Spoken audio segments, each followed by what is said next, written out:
One of the important things that we felt was driving the series is that it's character-driven and that there's a story arc. So what we did, and I guess this is how we fit in here, is we kind of used Twitter as the characters to interact with would-be treasure hunters, which was a lot of fun. Yeah. By the way, they will give you one clue in this whole presentation tonight, just so you know. There may be a clue buried in here somewhere. Word beneath that we lost our gold. I suspect there be spies listening to every word he speaks. $10,000 US coins are buried somewhere in New York City by pirates. Know that we're pirates, they do. Who can't remember where they put it. And how any lover can find it and spend it. You must have questions. And we found the only 4 people who have the answers. What is it you really wanted? Just spit it out. Maybe I'll tell you. Shut up! Not one of us will tell you nothing. There was $10,000 in that chest. That's a good picture. So you're saying that there's 8 videos and it's going to tell people where to find the treasure? We buried the treasure and now we don't know what we did with it. What do you think of that? We're really quite clever. Well, Mulligan's not too clever, and, well, Crothers isn't too clever either, but I'm clever. And Tom's clever. Tom's a fine pirate. If you're going to be prying questions out of anybody, pry them out of Crothers. Well, Crothers is, he's really nice. It's fun to hang out at the tavern. But, he seems to be kind of, unlucky. Crothers be injury prone. Better him than me. I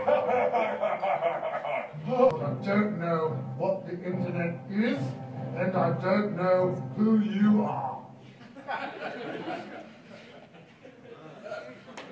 We lost our gold. The treasure hunt begins in 2 weeks. If you're watching this today, and today is July 18.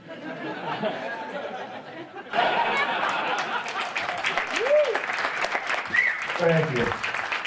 Please don't ask where's the gold. It kind of started as like an idea, and then we decided to spend the next 4 or 5 years of our lives just doing this. So, well, saving up the 10 grand, but also making the production as big as we can make it by pooling our resources and actually like pulling favors from everyone. So, because the treasure isn't found yet, we're planning on kind of rebooting this whole thing. We wanted to provide a video with content that you could watch over and over again. There's clues hidden in there, so hopefully the viewer would watch again and enjoy the humor and watch again to try to solve the clues. But we picked puppets because on the flip side of that coin, it's a really innocent sort of thing. There's greed with the money and whatnot. But we wanted to make it like Goonies, so you felt like you had found a treasure map buried in the internet. And then anyone can play. Anyone can be Chunk or Indiana Jones and really find this thing that really is in the 5 boroughs. So. Which borough did you say it was in?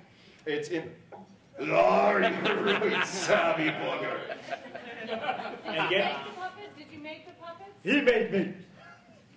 This guy. You made them. Yeah. Yeah, it's kind of become the most expensive resume ever at this point. Are you making money? No, we discovered that that's not the way it works on the internet. We want to give people money. I told you that was one of the coolest things, right? Everyone know the Little Jersey Shore? Everyone ever see that? No. Little Jersey Shore videos? Yeah, that's these guys. Yeah, There was no way to know, hey, who's actually good at using Twitter to pull up and to cover any topics. So we decided, hey, let's simply create a website, shortyawards.com, where anyone can just nominate anyone else with the tweet. So you can just tweet out, I nominate at BigScreen, LittleScreen for a pound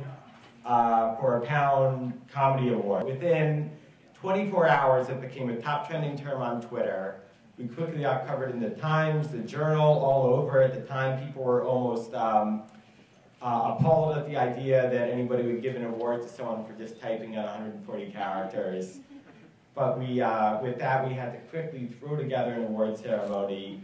Great. From the night we launched it, we had, from the night that we launched it, we had exactly 2 months to when we had the first ceremony. And when we started the awards, we thought it'd be like 30 friends of ours in a bar, and maybe we'd print out some certificates on our inkjet. Then it takes off the next day, and we're like, oh shit, people are gonna actually want to come to this thing. So we scrambled. We got the first event together at Galapagos Art Space in Dumbo. We were able to pull together anyone from MC Hammer there to Gary Vaynerchuk. We got it covered on live on CNN and all over the web. But it was kind of a nutty event the first year. So for the second year of the Shorty Awards, we decided we really had to step it up. We were able to pack in a lot of great video. We got William Shatner to do the first ever reading of At Shit My Dad Says right after they announced the pilot at the Shorty Awards. As Twitter has grown, so the abuses of it, but we're staying ahead of the curve. Right now we are testing technology that will stop tweets that are promotional or spammy in nature.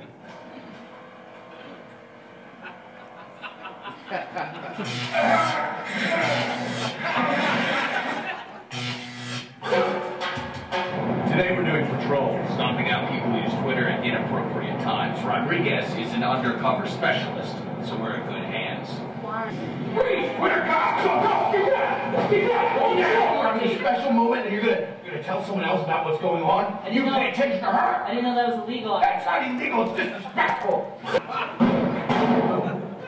Clear.